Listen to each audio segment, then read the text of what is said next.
हन्ताणं नमो सिद्धाणं नमो आयर्याणं नमो वज्रायाणं नमो लोय संवसां ईसो पञ्चनमुक्कारो सप्पपावप्पणासं मङ्गलाणं च संवेसिं पडमङ्गः वै मङ्गलं भगवान् वीरो मङ्गलं गौतमप्रभु मङ्गलं स्थूलिभद्राद्यः जैनधर्मोऽस्तु मङ्गलम् सर्वारिष्टप्रणाशाय सर्वानिष्टार्थदायिने सर्वलब्धिनिधानाय श्रीगौतमस्वामिने नमः।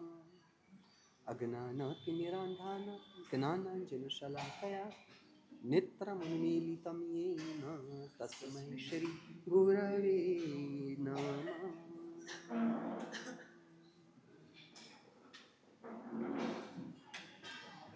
अगन बोर्ड को किसी ने पहुँच दिया, मुझे पहुँचवाना नहीं था। अच्छा, आपने किया, क्योंकि वो पदार्थ उसके साथ कंटिन्यू लेना था। फिर भी हम बोर्ड को सामान्य से आपको धारणा हो तो सुदेव जिसे हम बता रहे हैं, पहली लाइन थी कल, वो थे 13वां गुणस्थान सुगुरु। बोलो बोलो कमलेश जी, सुगुरु कौन से गुणस्थान है? छठा सात। वाह रे वाह, मेरी आबरू रखी, मेरी आबरू ही रखी, वरना वो भोपाला करते यानी घोटाला करते तो मेरी आबरू जानी थी, विद्यार्थी की आबरू थोड़ी न जानी है। शिक्षक बराबर नहीं पढ़ा रहे होंगे तो शिक्षक का ही नाम बदनाम होना था, इसलिए आपने मेरी आबरू रख ली, तो फिर अभी आगे भी आबरू रखना। सुश्रावक दूसरा, तो तीसरा, चौथा, सुश्रावक का चौथा, हाँ चौथा। और फिर जैन का सम्यक दृष्टि, जैन का तीसरा, पांचवा। मैंने लगता है बहुत आपकी प्रशंसा पहले उत्तर में कर दी, उससे आप थोड़े फूल गए और उससे घोटाला में चले गए। चलो शॉर्ट में लिख देते हैं,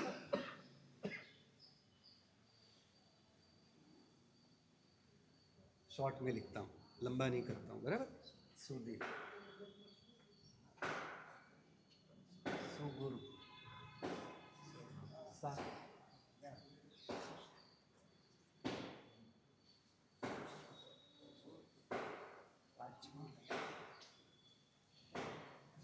यानी सम्यक दृष्टि, चौथा। ये सब गुणस्थानक की बात, इतनी बात हुई। अब हमारी बात पहले तो कल के एक पदार्थ को पूरा कर, अभव्य की बात हमने की। क्या अभव्य ऐसा चारित्र जीवन का पालन करता है? तो क्या अभव्य के पास धर्म आ गया है और क्या हम उसे धर्मी मान सकते? तो उसके संदर्भ में हमने बात निकाली कि धार्मिकता का प्रारंभ आस्तिकता के बाद आया। जब तक आस्तिकता नहीं तब तक धार्मिकता नहीं। हमारी बात थी। हाँ, पहला आता है, मैं गुणस्थानक लिखता हूँ, मिथ्यात्व गुणस्थानक, बराबर। तो मिथ्यात्व में क्या हुआ था? हमने दो विभाग किए थे। जहाँ पर शल्य के रूप में है तो वो नास्तिकता है,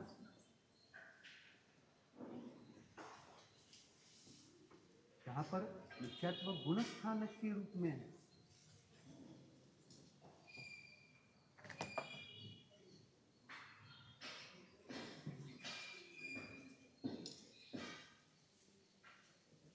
वो आस्तिकता है।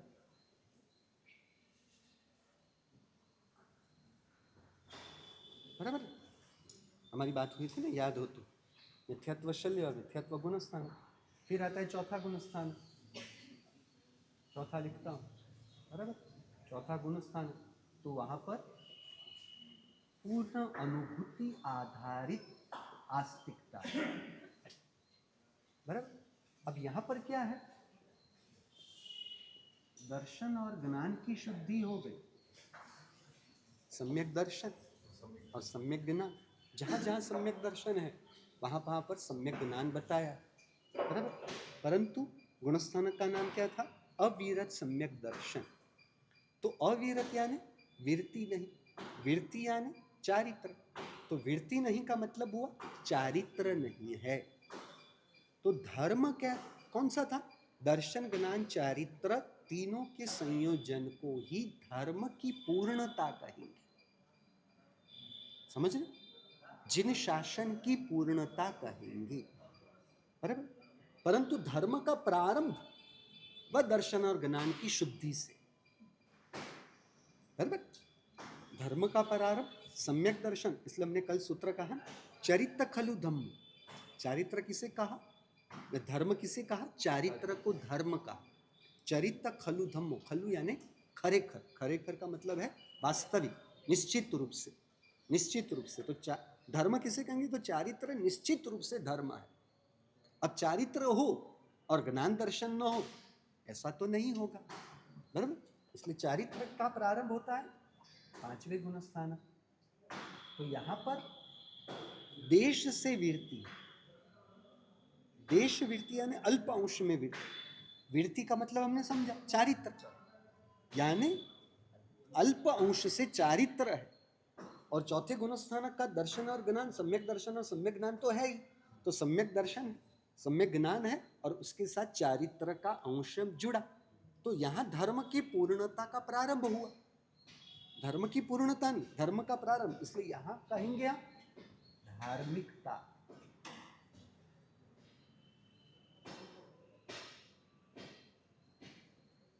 समझ रहे?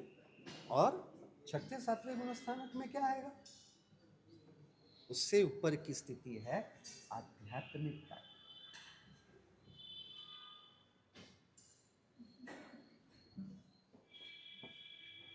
बराबर। यहां पर हमने देखा ये दोनों साथ में जुड़े हैं और साथ में चारित्र भी जुड़ा। इतनी बात हुई अपन। अब इसे खोल के हमें जो समझना था कि हमने कहा कि अभव्य के पास, अभव्य के पास आचरण निर्मल है, कोई अतिचार नहीं। परंतु कहाँ अतिचार नहीं है? मन वचन काया के स्तर का जो चारित्र है वहां अतिचार नहीं। मन वचन काया के स्तर के चारित्र में दोष नहीं लगाते, परंतु जो आत्मा के स्तर का चारित्र है वहां पर तो गलती है ही। कमलेश जी थोड़ा सा यहाँ सबका ध्यान गया। हाँ, और कुछ उनके क्या, उनके परिवार में सबकी आवाज़ बड़ी है, उनकी आवाज़ भी बड़ी है, उनकी बेटी की आवाज़ भी बड़ी है, उनके श्राविका की आवाज़ छोटी है। समझ? शरीर बड़ा है, आवाज़ छोटी है। उनका शरीर छोटा है, आवाज़ बड़ी है। अरे क्यों, क्या हुआ? मैंने कुछ ज़्यादा कह दिया? मैं तो सीधा साधा बोला बाला, तो सीधा साधा बोला बाला तो ऐसा ही बोलेगा, बराबर। अपनी मूल बात पर आ जाए। अब हमारी बात थी कि अभव्य, देखो अभी बात निकली है तो ये बात समझ में आई, इतनी बात समझ में। अब इसके साथ है ना दूसरा पदार्थ भी समझ में। क्या करूं? आ गई।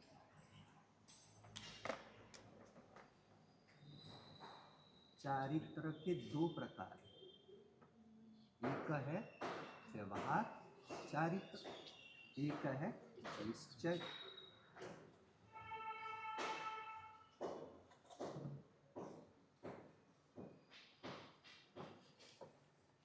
चारित्र के दो प्रकार, व्यवहार चारित्र, निश्चय चारित्र, बराबर। व्यवहार चारित्र का संबंध है मन वचन काया के साथ, यानी मनोयोग, वचन योग और काय योग, यानी योग के स्तर का चारित्र। मेरे पास जगह कम है ना, इसलिए उतनी जगह में कर रहा हूँ, क्योंकि मुझे वो पदार्थ के अनुसंधान को सबके साथ जोड़ना है, बराबर। मनोयोग, वचन योग, काय योग। तो योग यानी मन वचन काया की बात हुई। तो मन वचन काया के स्तर के चारित्र को व्यवहार चारित्र कहें। ये आत्मा के परिणाम से होने वाला चारित्र, इसे शास्त्र की परिभाषा में, इसी परिभाषा में जो कहे तो उपयोग के स्तर का चारित्र हुआ। ये उपयोग, आत्म उपयोग के स्तर का चारित्र, बराबर। चारित्र आत्मा का गुण है, चारित्र आत्मा का लक्षण है। 6 लक्षण बताए हैं ना, आगे हमने 6 लक्षण की बात की थी। नवपद के प्रवचनों के दौरान कौन से 6 लक्षण? सम, संवेग, निर्वेद, अनुकंपा, आस्तिकता। वो हंस रहे हैं बहन महाराज, नहीं वो हंस रहे, मैंने केवल इतना कहा, वो हंस रहे। मैंने आपने इतना अच्छा जवाब दिया, वो तो खुशी से हंस रहे। हाँ बोलो बोलो। हाँ, ज्ञान, दर्शन, चारित्र, तप, वीर्य और उपयोग। बराबर, ये आत्मा के लक्षण। तो चारित्र आत्मा का लक्षण है। बराबर, लक्षण किसे कहेंगे? जो हर परिस्थिति में आत्मा के साथ दिखने मिले। तो सिद्ध परमात्मा, उनका भी चारित्र लक्षण तो है ही। तो चारित्र लक्षण हम जो मन वचन काया के स्तर का मान रहे हैं वो थोड़ी ना वहां पर होगा, परंतु आत्मा के स्तर का चारित्र वहां पर उपस्थित है। बराबर, अब ये योग का जो चारित्र है, मन वचन काया के स्तर का जो व्यवहार चारित्र है, उसके 2 प्रकार। उसके 2 प्रकार कौन से हैं? एक है प्रवृत्ति, एक है निवृत्ति। प्रवृत्ति के स्तर का चारित्र और निवृत्ति के स्तर का चारित्र। प्रवृत्ति के स्तर के चारित्र का मतलब है मन वचन काया को शुभ की क्रिया में जोड़ना। मन वचन काया की शुभ की प्रवृत्ति, ये होगा मन वचन काया के स्तर का पहला चारित्र। बराबर। और दूसरे नंबर में व्यवहार चारित्र मन वचन काया का कौन सा है? अशुभ से निवृत्ति, अशुभ से पीछे हटना। बात समझ में आ रही है? चारित्र के 2 प्रकार, व्यवहार चारित्र, निश्चय चारित्र। व्यवहार चारित्र वो है योग के स्तर के चारित्र के अर्थ में, बराबर, मन वचन काया के स्तर के चारित्र को। और योग के स्तर के चारित्र के 2 प्रकार, एक है प्रवृत्ति, एक है निवृत्ति। बराबर। और ये है निश्चय चारित्र। तो ये उपयोग, तो उपयोग के स्तर के चारित्र में क्या आएगा? स्थिरता।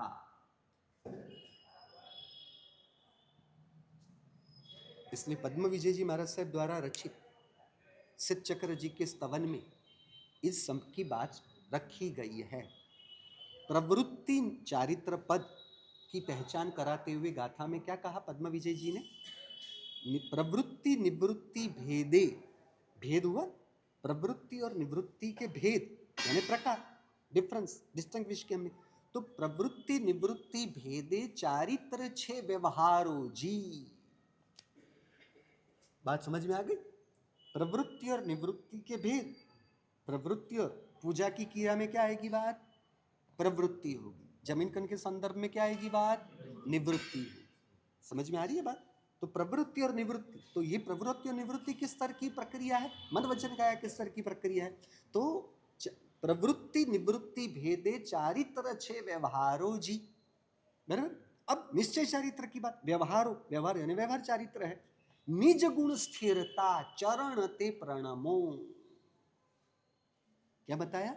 निज गुण स्थिरता, चरण, चारित्र शब्द का प्रयोग करो, क्रिया शब्द का प्रयोग करो, या फिर चरण शब्द का प्रयोग करो। अनेक अर्थ होते हैं, यानी एक ही शब्द के अनेक, एक ही अर्थ के लिए हमें अनेक शब्द मिलते हैं। तो चरण का मतलब चारित्र की बात समझ रहे हो? तो निज गुण स्थिरता, अभी क्या एक बार चारित्र शब्द का प्रयोग किया तो दूसरी बार फिर से चारित्र शब्द का प्रयोग करना वो कवि काव्य की शैली में उचित नहीं कहा जाता, वो शोभास्पद नहीं कहा जाता। कुछ दूसरा शब्द प्रयोग करो, एक शब्द प्रयोग करना वो उचित नहीं, इसलिए यहां पर उन्होंने दूसरे शब्द का प्रयोग किया। और जो काव्य की शैली है, यानी ये स्तवन के रूप में है ना, तो स्तवन के रूप में वो शब्द के प्रास भी बैठने चाहिए ना। प्रास शब्द का मतलब समझ रहे हो? वो हाँ क्या कहा? राइम्स, राइम्स, अच्छा राइमिंग कहते हैं, गुजराती में उसे प्रास कहते हैं, प्रास बैठाना। अब देखना कभी भी जो हमारी स्तुतियां हों,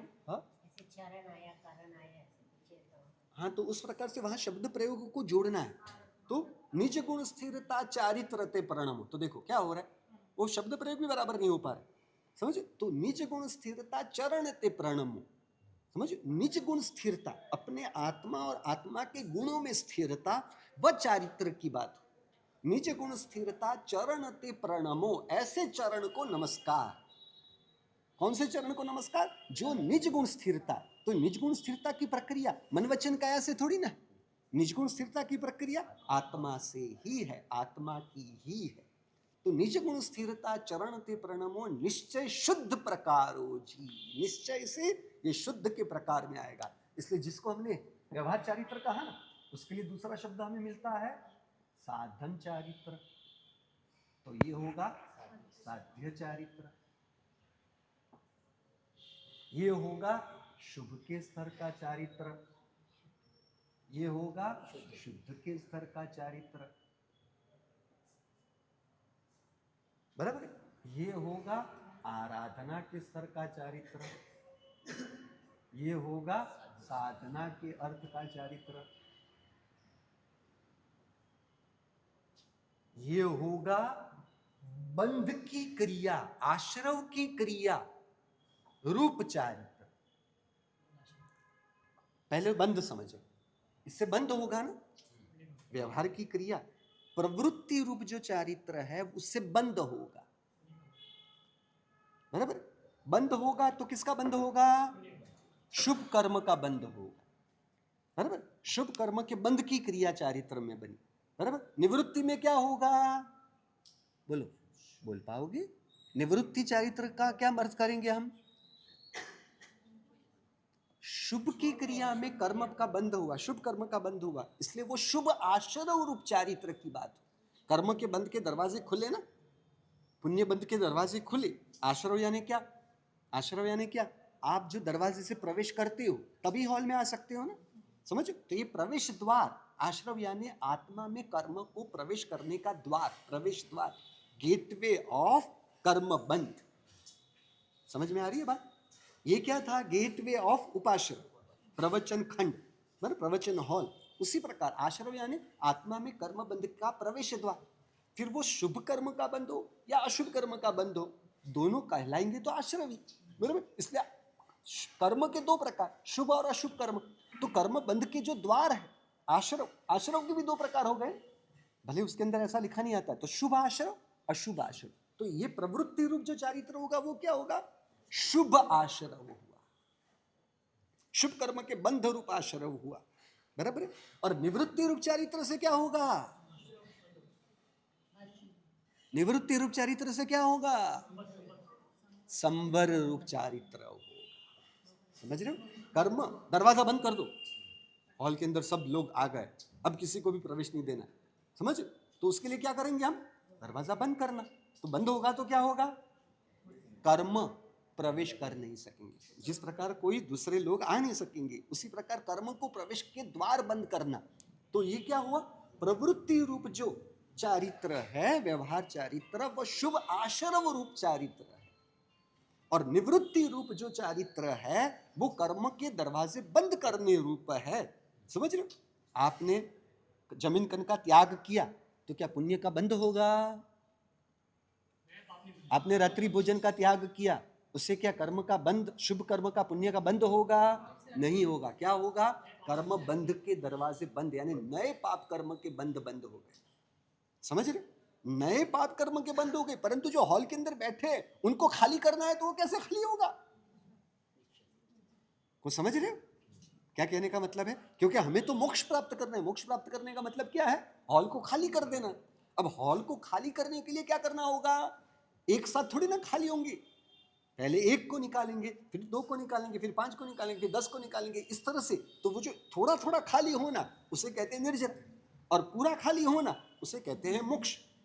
यानी ये प्रवृत्ति चारित्र, प्रवृत्ति रूप जो चारित्र है ये शुभ आश्रव रूप चारित्र है, और निवृत्ति रूप जो चारित्र है वो संवर रूप चारित्र है, बराबर? परंतु ये जो स्थिरता रूप चारित्र है, ये साधना रूप चारित्र है, ये निर्जरा रूप चारित्र है।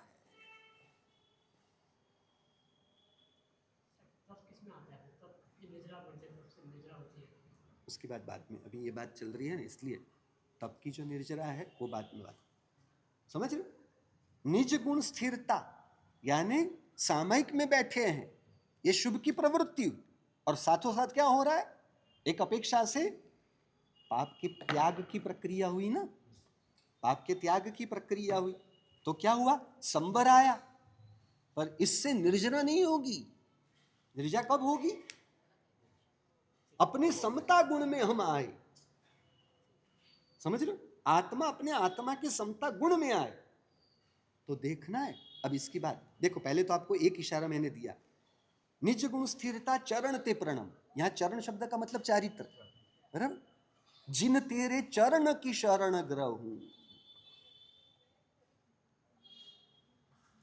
पता है, कॉमन सामान्य स्तवन में किसी परमात्मा के नाम का स्तवन नहीं। ऋषभदेव परमात्मा या फिर वासुदेव परमात्मा या पार्श्वनाथ परमात्मा, उनका स्तवन नहीं है। ये क्या है, सभी परमात्मा में बोला जाए तो जिन तेरे चरण की शरण ग्रहूं, तो वहां चरण शब्द का मतलब हम क्या कर रहे थे अब तक अरविंद जी, परमात्मा के चारित्र की अर्थ का, परमात्मा के पैर है ना, परमात्मा के चरण की सेवा हम वो कर रहे थे ना। हम उससे आगे करेंगे तो परमात्मा की आज्ञा, उसको हमने चरण कहा। परंतु वास्तविक चरण यहां खुला, परमात्मा की जो वितरागता रूप चारित्र है, उस वितरागता की शरण ग्रहूं, यानी अपने आत्मा के समता गुण की शरण ग्रहण करने की बात है। था पढ़ियो, पकड़ रहे हो, वरना आप क्या करने जाते हो। देखे ऐसे भी लल्लू लोगों को देखा है, ऐसे भी लल्लू लोगों को देखा है, अरे भक्ति भाव है उनका, वो जाते हैं मंदिर में परमात्मा के पैर दबाते। कल या परसों, हाँ परसों एक लोग को देखा 2 बार पूजा कर, मूल नायक 2 बार पूजा कर रहे। वो 2 बार पूजा करने से 2 दिन या 3 दिन पहले देखा, नहीं 2 बार, अच्छा 9 बार करते हैं, अच्छा सबके सबके बदले करते हैं, क्या बात है। यानी सबके बदले हो पर पूजा हो सकती है, तो फिर सबके बदले खाना भी खाया जा सकता है, सबके बदले पानी भी पिया जा सकता है। समझदार कहलाते हुए मैंने एक इंसान को देखा 2 बार पूछा, 2 बार, आपने देखा, आप जानते हो 2 बार पूछा, और वो करने के बाद भी आखिर में फिर रह गया तो 2 अंगूठे किए और फिर तिलक किया। पूजा शब्द का मतलब ही हम नहीं समझ रहे। ये किसने तय किया कि इस प्रकार की क्रिया को पूजा कहा जाएगा। देखा मेरा प्रश्न का उद्देश्य, तात्पर्य समझने का प्रयत्न करना। इस प्रकार की क्रिया करना, इसे पूजा कहा जाएगा, ये कौन तय करता है, ये कैसे तय करेंगे हम। हाँ, ये तो गुदार्थों ने किया है, वो बात अलग है, समझ रहे हो। ये तो साधन है, इसका फल है वास्तविक अंतर में वह पूज्य परिणाम बने, अंतर में वो आदर परिणाम बने। बहुत ही उसकी भी गहराई में जाने की बात है, हम अब वहां पर नहीं जाए, बराबर। अब पहले आप हमारी ये बात समझो, जिन तेरे चरण, तो यानी परमात्मा की जो समता है उसकी शरण ग्रहण करना, वही परमात्मा की शरणागति का स्वीकार है। परमात्मा के शरण में रहना, उसका मतलब क्या है, ये है परमात्मा की शरणागति। परमात्मा अपने स्वभाव की शरणागति में, अपने स्वरूप की शरणागति में है, तो हम भी अपने स्वरूप की शरणागति में आए, उसी को कहेंगे परमात्मा। क्योंकि परमात्मा व्यवहार से बाहर है, निश्चय से आत्मा अपने मूल स्वरूप से परमात्मा स्वरूप है। तो आत्मा अपने मूल परमात्मा स्वरूप, उस परमात्मा स्वरूप की जो समता है, उस समता की मिश्रा में आए, उस समता के सानिध्य में आए, यह है जिन तेरे चरण की शरण ग्रहूं। हर सूत्र, हर स्तवन, हर सूत्र, हर स्तवन सभी अपने आत्मा में घटित हो, तब ही उसके अर्थ की पूर्णता बनती है। चलो हमारी बात पर चलते, यानी निज गुण स्थिरता। परमात्मा ने जो भी शुभ की क्रियाएं बताई हैं, उन सभी शुभों का, उन सभी शुभों रूपी साधन का मुख्य साध्य है, उसके माध्यम से हम अपने शुद्ध आत्म गुणों की स्थिरता को प्राप्त करें, आत्मा के गुणों में स्थिरता प्राप्त करें। इतनी बात समझ में आई। तो एक पदार्थ है, उस पदार्थ, टाइम तो जल्दी जल्दी भाग रहा है, पानी बात में पीता, छोड़ो। अब देखो,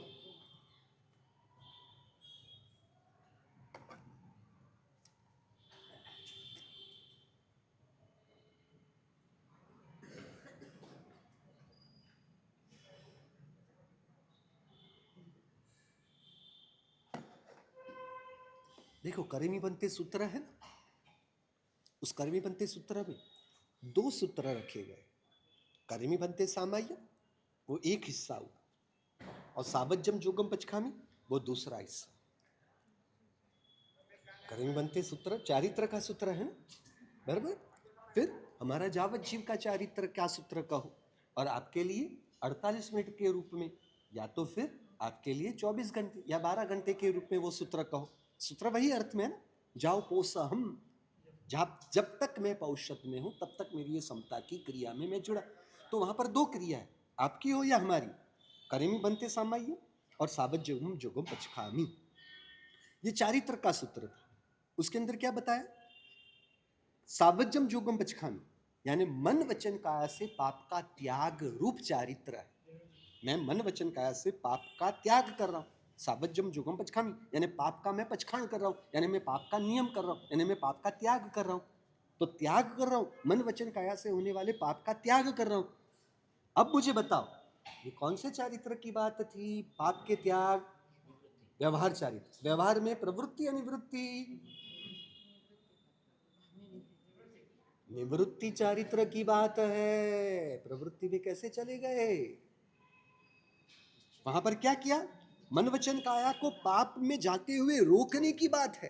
पाप का त्याग यानी पाप में जाते हुए मन वचन काया को रोकने की प्रक्रिया, तो वो रोकने की प्रक्रिया यानी निवृत्ति यानी संवर, जिन शासन की साधना, क्या कह रहा हूं समझना, जिन शासन की साधना संवर और निर्जरा रूप है। करेमी बनते सामायिक, मैं समता में रहूंगा, मैं समता में रहूंगा, क्या होगा, निज गुण स्थिरता, निर्जरा की प्रक्रिया, समझ लो। तो जिन शासन में साधना संवर और निर्जरा रूप बताई गई, और जिन शासन में आराधना शुभ आश्रव और संवर रूप बताई गई, क्या हो रहा है, उलझन नहीं हो रही है। अब देखो करेमी बनते सूत्र चारित्र का सूत्र है, जिसके अंदर शुभ आश्रव के द्वार खुले रखे हैं, प्रवृत्ति रूप शुभ कर्म बंद के द्वार खुले रखने रूप शुभ आश्रव के द्वार बंद है। और वही चारित्र के संदर्भ में पद्म विजय जी महाराज से सिद्ध चक्र जी के स्तवन में प्रवृत्ति और निवृत्ति दोनों की बात बता रहे। देखो चारित्र को अलग अलग तरीके से बताया। जब करेमी बनते सूत्र रूप चारित्र की बात आती है तो वहां पर निवृत्ति और स्थिरता की बात है, समझ रहे ना अरविंद जी। निवृत्ति यानी मन वचन काया का पाप के त्याग के रूप में चारित्र की बात हुई, और करेमी बनते सामायिक यानी मैं समता को करूंगा, यानी मैं समता में रहूंगा, तो स्थिरता की बात आई। तो वहां निवृत्ति और स्थिरता रूप चारित्र की बात बताई। और पद्म विजय जी महाराज साहब ने प्रवृत्ति का भी संदर्भ यानी प्रवृत्ति भी बताया, निवृत्ति की बात भी बताई और स्थिरता की भी बात बताई। ऐसा कैसे हो सकता है दिग्पाल जी, ऐसा क्यों? दोनों में से एक गलत है एक सही है ना, या दोनों सही? दोनों सही कैसे हो सकते हैं यार?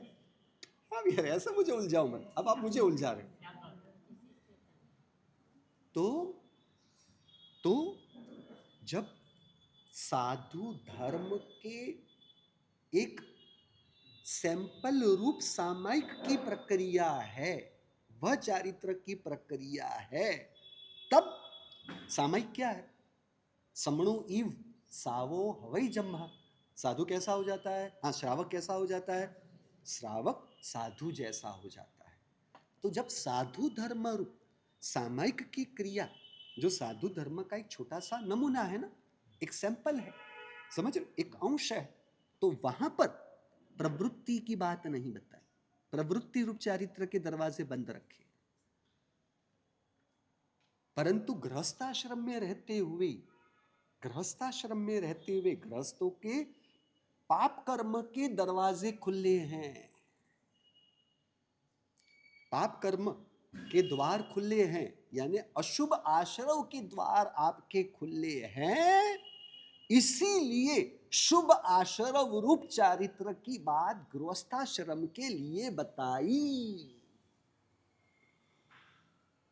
परंतु जब आप सामायिक की क्रिया में जा रहे हो, यानी वहां पर पाप आश्रव के दरवाजे बंद है, पाप आश्रव के दरवाजे बंद है, तो वहां पर शुभ आश्रव रूप चारित्र आपके लिए कर्तव्य रूप बताया नहीं। ये जिन शासन का स्यादवाद है।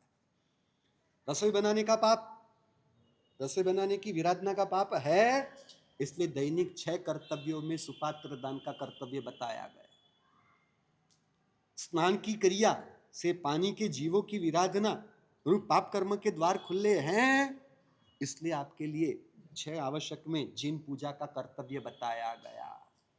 समझ लो, घूमने फिरने की प्रक्रिया रूप अशुभ आश्रव के द्वार खुले हैं, इसलिए आपके लिए तीर्थ यात्रा रूप शुभ आश्रव के द्वार कर्तव्य के रूप में बताया गया है। औषध किया आपने, आपका तो रोज का नियम है पूजा करने का, औषध होगा तो वो नियम का भंग होगा ना? नहीं, क्योंकि वहां पर वो पूजा की क्रिया करनी पड़े, ऐसा अशुभ आश्रव का द्वार ही बंद है। समझ रहे? पूजा की क्रिया वो शुभ आश्रव की क्रिया है ना।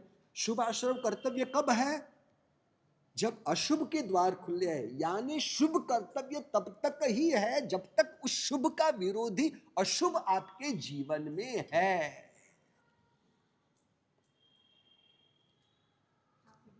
हाँ, थापड़ियों, अशुभ के द्वार यदि खुले नहीं है तो शुभ कर्तव्य नहीं। पैसे कमाने के अशुभ आश्रव के द्वार खुले हैं, इसलिए दान धर्म रूप शुभ आश्रव के द्वार आपके लिए कर्तव्य बनेगा। पुण्याश्रावक अपनी आवश्यकता आज के दिन की और अपने श्राविका की, अपनी पत्नी की जिम्मेदारी है, उनका कर्तव्य उनका निर्वाह करना। तो मेरा आज का खर्च 1 पैसा, मेरी पत्नी का आज का खर्च दूसरा 1 पैसा, 2 पैसे के उपरांत उससे अधिक 1 पैसा भी इकट्ठा करने की प्रक्रिया नहीं, सोच नहीं, दूसरे दिन के लिए भी कोई व्यवस्था नहीं या उस व्यवस्था के लिए विचार नहीं, तो अपनी आवश्यकता से अधिक इकट्ठा करने की प्रक्रिया नहीं है।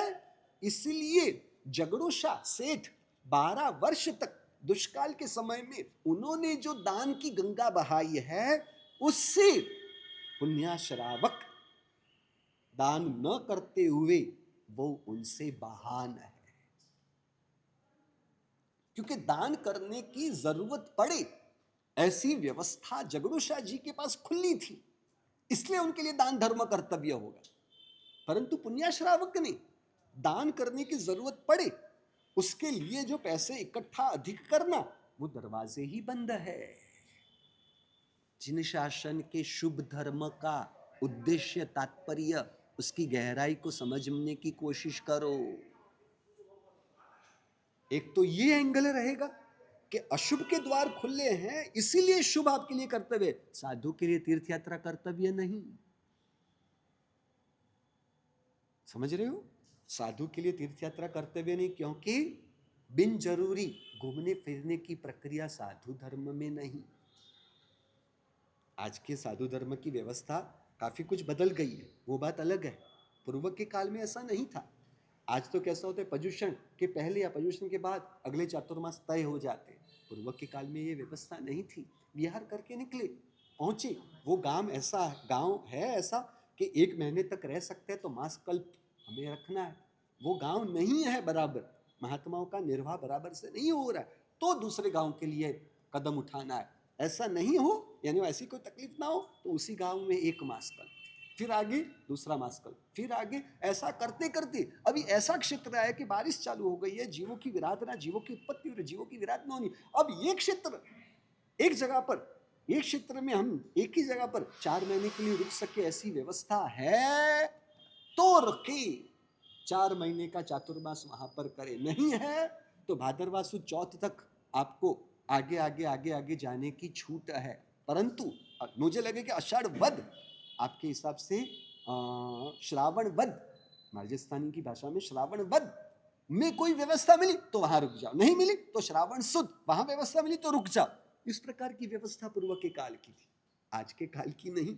अब मेरी बात ही लो, चातुर्मास चेन्नई, यहां से चेन्नई डायरेक्ट जाओ तो 500 किलोमीटर के अंदर होता है। पर हम क्या कर रहे हैं कि एक अधिक मास है बीच में, 2 ज्येष्ठ है ना, एक अधिक मास है तो तुरंत पहुंचेंगे, फिर चेन्नई में पहुंच के करेंगे क्या, तो चलो यहाँ से दावनगिरी जाएंगे, चित्रदुर्गा जाएंगे, तुमकुर जाएंगे, बेंगलोर जाएंगे, ऐसा करते करते करते जाने का सोचा। ये हमारी मूल व्यवस्था नहीं है, बराबर। इसलिए उसके अनुसार मैं बात नहीं कर रहा हूँ। यानी साधु के जीवन में वो बिन जरूरी घूमने फिरने की प्रक्रिया नहीं, इसलिए साधु के लिए तीर्थ यात्रा कर्तव्य नहीं। समझ रहे?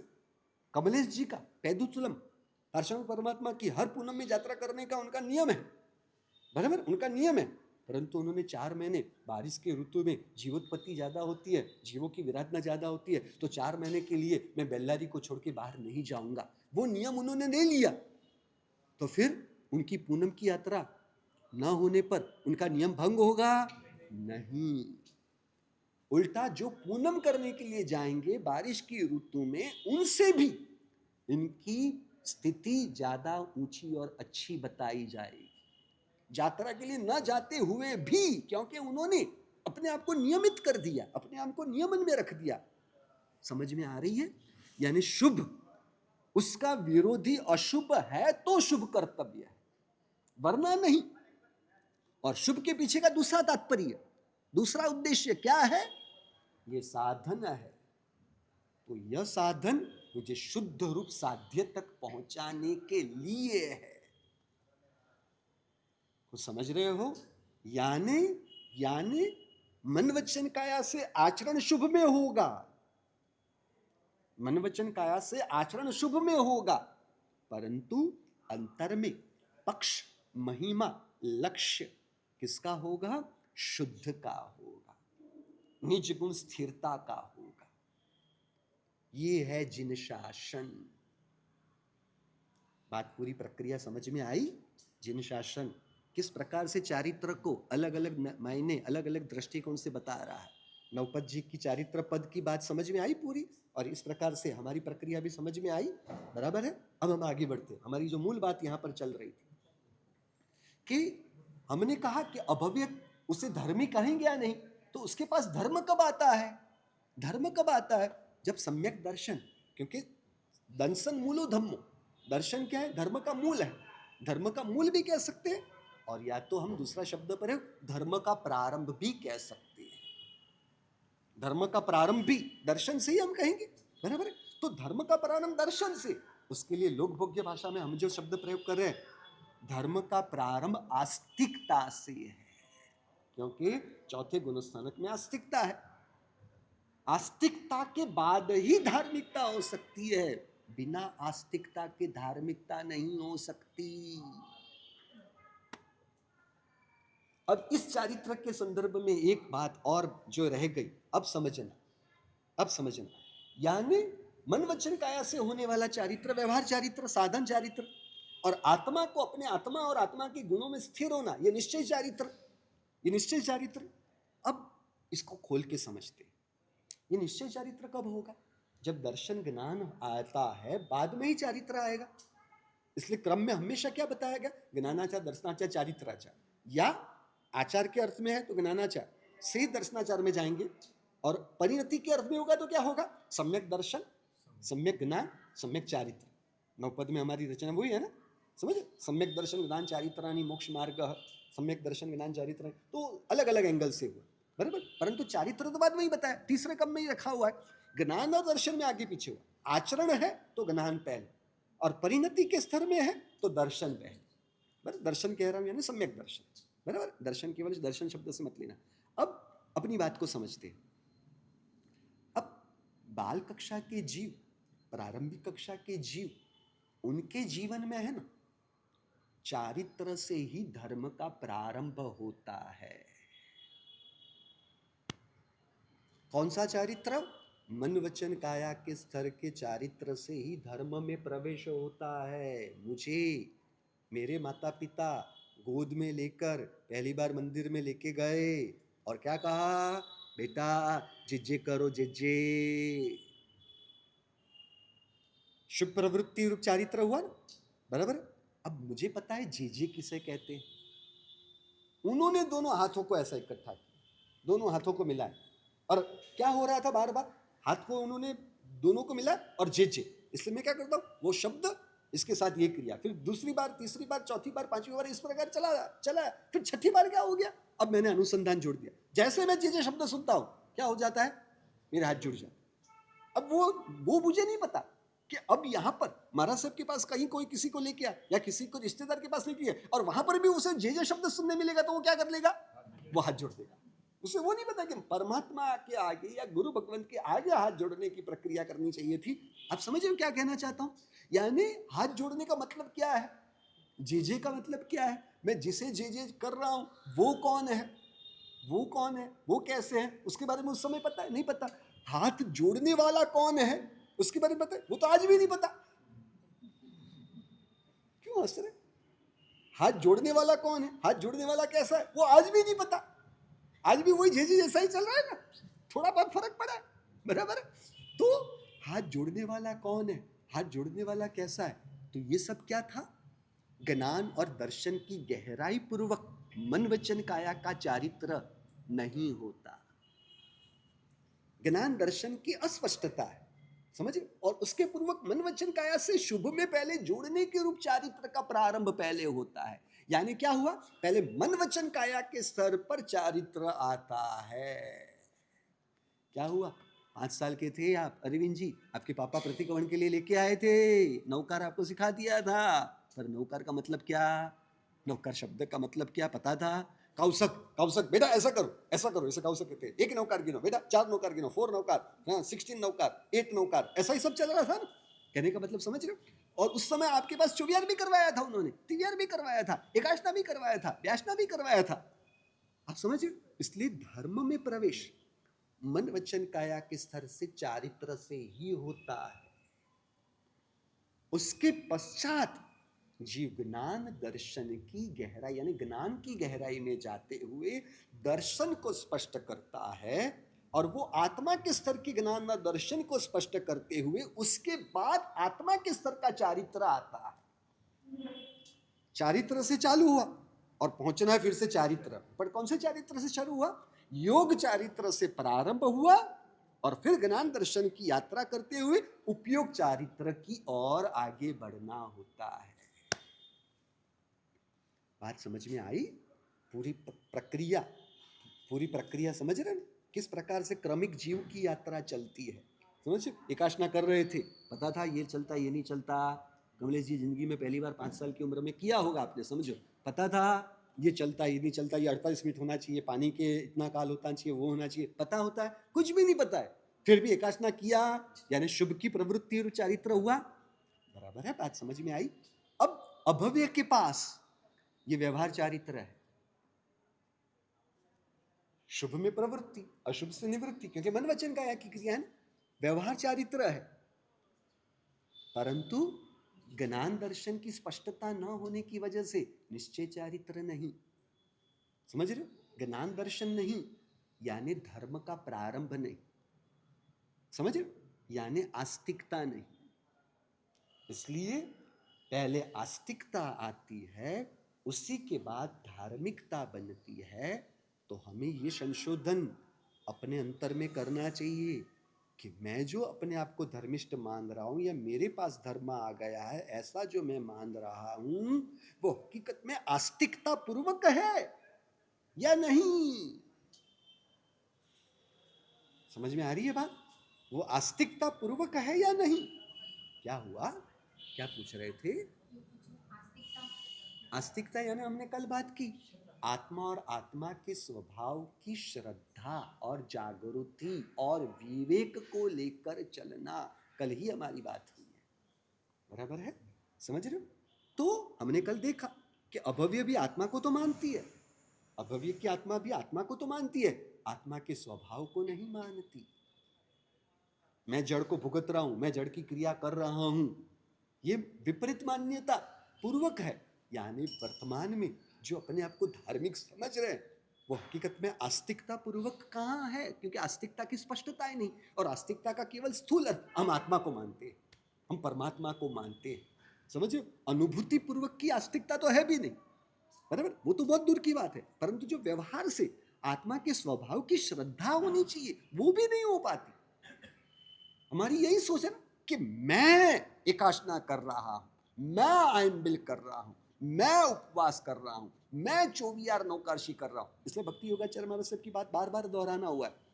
भक्ति योगाचार्य महाराज साहब अक्सर कहते हैं कि नौकार्षी गुण है, चौवियार तिवियार गुण है, परंतु यदि आप नौकार्षी करते हो तो वह दोष है, आप चौवियार करते हो तो दोष है, क्योंकि वह देह की क्रिया को आपने अपनी क्रिया मानी और उसे आपने अपना धर्म माना।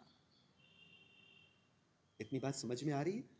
तो फिर अब आप मुझे यह बताओ, ये बात हमारी थी ना, सुदेव सुगुरु सुश्रावक धर्म, बराबर। जैन, जैन की बात हुई, यानी सम्यक दर्शन। जैन इसी को कहेंगे जहां आस्तिकता है, आस्तिकता नहीं तो उसे जैन कैसे कहेंगे? और दूसरी बात, धर्म का प्रारंभ भी सम्यक दर्शन से बताया, यानी सुधर्म सम्यक दर्शन से होगा।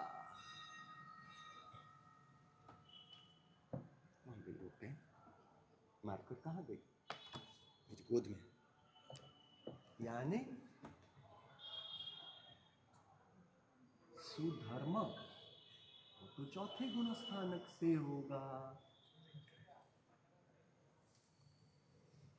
सुधर्म चौथे गुण स्थानक से होगा। यदि चौथा गुण स्थानक रूप सम्यक दर्शन, रूप आत्मा की अनुभूति ही नहीं हुई हो, आत्मा की अनुभूति ही ना हुई हो, तो सुधर्म हमारे पास है, ऐसा कैसे हो सकेगा? इसलिए देखो क्या हो रहा है, सुदेव में व्यवहार से सुदेव और निश्चय से सुदेव ऐसा विभाग नहीं। वहां तो एक ही परिभाषा कि 13वें गुण स्थानक में, यानी वितरागता और कैवल्य है, उन्हीं को हम सुदेव कहते हैं, बराबर है। परंतु साधुओं में तो दो विभाग है, जो व्यवहार से आचरण में वेश से साधुपने में आ गए हैं, समझ रहे हो? शुभ की प्रवृत्ति अशुभ से निवृत्ति रूप व्यवहार में आ गए, व्यवहार से समता की क्रिया में रह रहे, परंतु अंतरात्मा से जो निश्चय छठा सातवां गुण स्थानक वह न हुआ हो, तो फिर वो कैसे सुगुरु में आएंगे? उसी प्रकार सुश्रावक की बात, 5वें गुण स्थानक में है आत्मा की अनुभूति रूप, तो वे सुश्रावक हुए, वरना कैसे होंगे? उसी प्रकार जैन चौथा गुण स्थानक है, आस्तिकता आती है तभी उसे जैन कहेंगे, वरना उसे जैन कैसे कहेंगे? तो उसी प्रकार सुधर्म का प्रारंभ भी चतुर्थ गुण स्थानक से है। जब तक आत्मा की अनुभूति रूप सम्यक दर्शन नहीं हुआ, तब तक धर्म का प्रारंभ भी कैसे होगा? इसलिए क्या कहा गया, सम्यक दर्शन से भाव की गिनती का प्रारंभ होता है। सुना है ना हमने? भाव की गिनती का प्रारंभ कब से होगा? सम्यक दर्शन, यानी तब तक के भाव की गिनती, भाव को भव ही नहीं कहते। बात समझियो? तो सुधर्म में हम है या नहीं, इसकी स्पष्टता तो करो। ये बात स्पष्ट हो रही है? 10:31 हो गई है, रोक दे या आगे चले?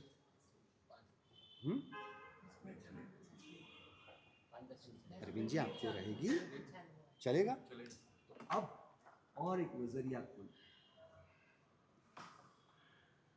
ये बात समझानी थी, इसलिए मैंने बोर्ड के लिए कहा, ऐसा कोई दूसरा कारण नहीं। उनको अफसोस होगा मैंने बोर्ड कैसे पहुंच दिया, उनको अफसोस ना हो, किसी को हमारे निमित्त से वो अफसोस हो ना, वो भी अंतर को पीड़ा पहुंचाने के रूप में हम निमित्त बने, उनकी एक हिंसा है, ये हिंसा है। सास को बहू को समझ लेना चाहिए उनके व्यवहार कैसे होने चाहिए एक दूसरे के साथ, बराबर है? सेठ होकर स्टाफ को जो झाड़ देते हो, लेफ्ट राइट डिमांड पर ले लेते हो, उनके अंतर को पीड़ा पहुंचना, ये भाव हिंसा है, बराबर? और वो भाव हिंसा का प्रारंभ खुद से होता है, क्योंकि उपाध्याय यशु जी महाराज साहब ने सवासो गाथा के स्तवन की चौथी दाल में कहा, राग दोष रहित एक जे दया शुद्धते पाड़े। जो अपनी आत्मा को राग द्वेष से रहित रखे, यानी जो अपनी आत्मा को समता में रखे, वो ही शुद्ध दया का पालन करने वाली आत्मा है। कुछ समझ रहे हो? राग और द्वेष को हिंसा कही है अपने समता स्वभाव की। तो मैंने किसी पर गुस्सा किया, वो गुस्सा करने के रूप में दूसरों को पीड़ा पहुंचाने की क्रिया तो बाद में हुई। पहले क्या हुआ अरविंद जी? अपने समता स्वभाव की हिंसा की, निर्दयता की, क्रूरता की। बराबर है? अब अपनी मूल बात पर। अब आचार, विचार और आत्म परिणाम,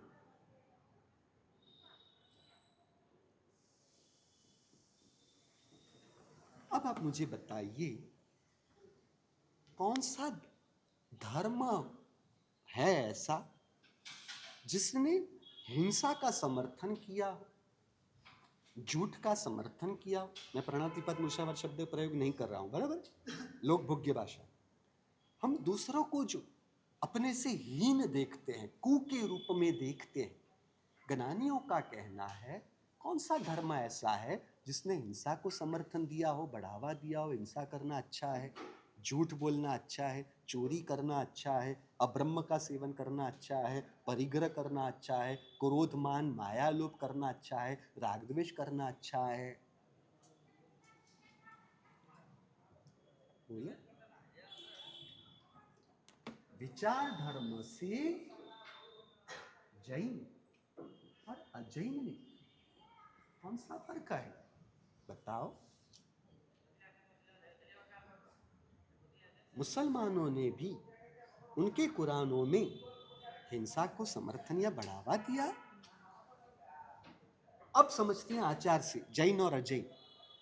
अब मुझे कहो तो सही अरविंद जी, आपको मैं आलू देता हूँ, हाँ, आपको मैं देता हूँ मारो, सब ऐसा कैसे बोल सकते? जो कहना चाहता हूँ वो पकड़ना, हाँ, दूसरा मत पकड़। कमलेश जी मैंने नहीं दिया, बराबर, भूल जाओ, मैंने नहीं दिया। कमलेश जी आपको, कमलेश दोगे मेरे कहने से? नहीं, मैं नहीं कह सकता, वो भी दोष लगेगा। कमलेश जी ने उनको आलू दिया, बराबर, प्याज दिया। अब आपको अपने चर्म चक्षु से उसमें कितने जीव दिखते हैं? अनंत जीव दिखे आपको कभी? दिखे? माइक्रोस्कोप में रख के देखें तो दिखेंगे ना अनंत जी? हाँ, तो दिखते ही नहीं।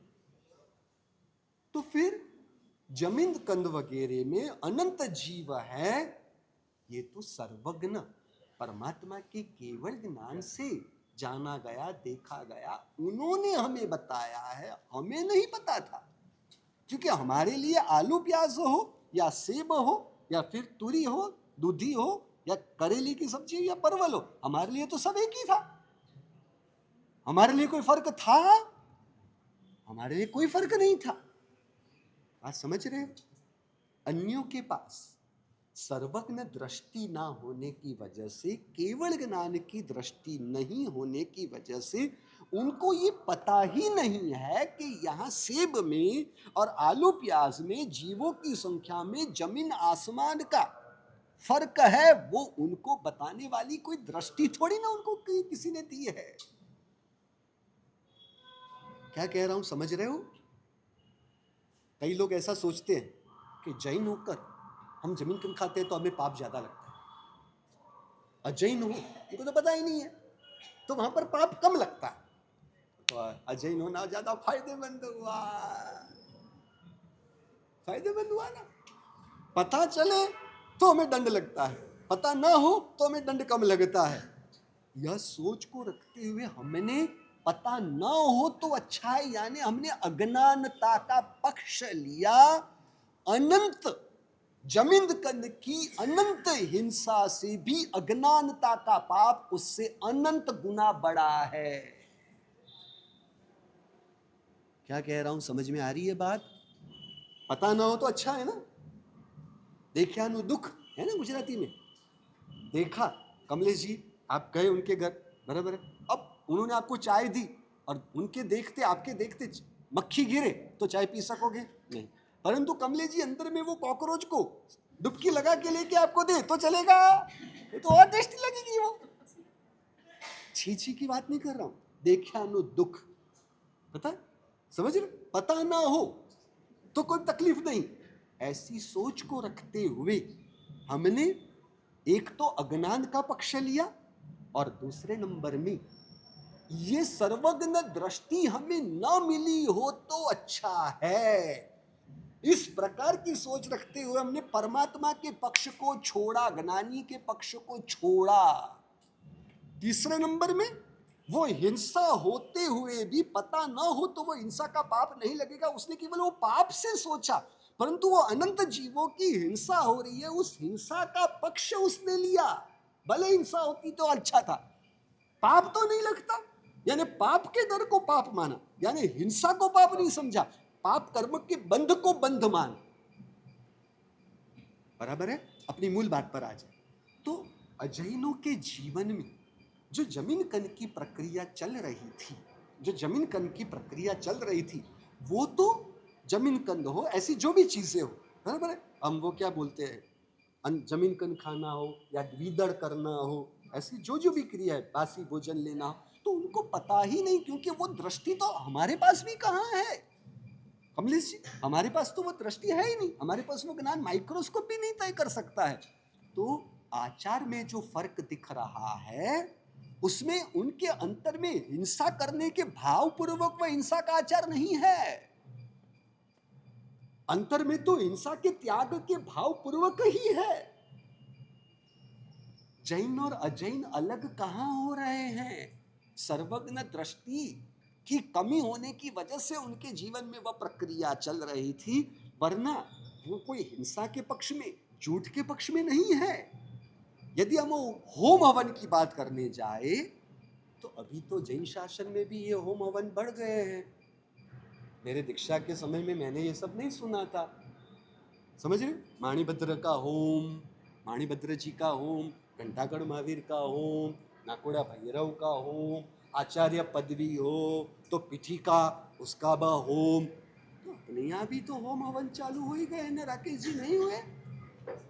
तो उनके होम हवन की क्रिया को हम होम हवन की भी हिंसा के रूप में बताते हैं, और हमारे यहाँ तो वो धर्म हुआ।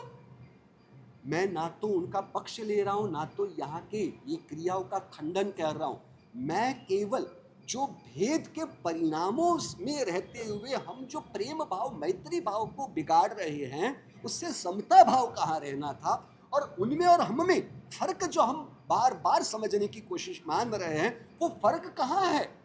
वो जो फर्क है वो सर्वज्ञ दृष्टि की कमी की वजह से।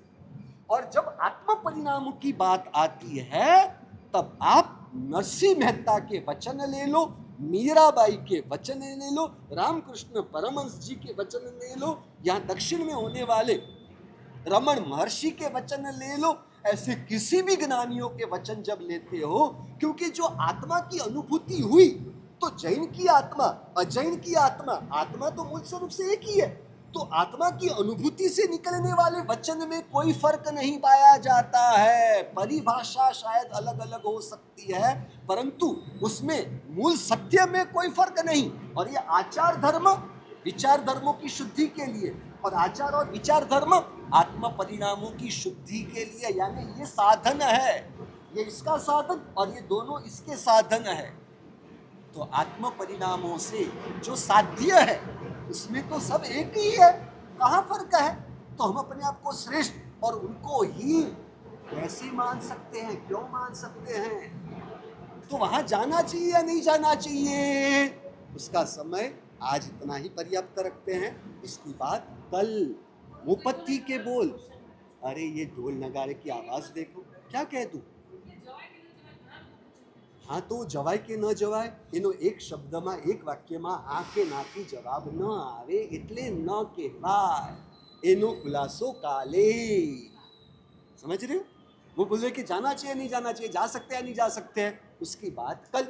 बराबर है। वो थोड़ा आपके संसार में भी ऐसा होता है ना, आज आज के लिए इतना, बाकी की बात कल। बराबर है। आज दे दूंगा जवाब तो कल आप नहीं आओगे, अब ऐसा भी हो सकता है। बराबर है। विशेष बात आगे जिनाज्ञा विरुद्ध कहा गया हो तो मुझे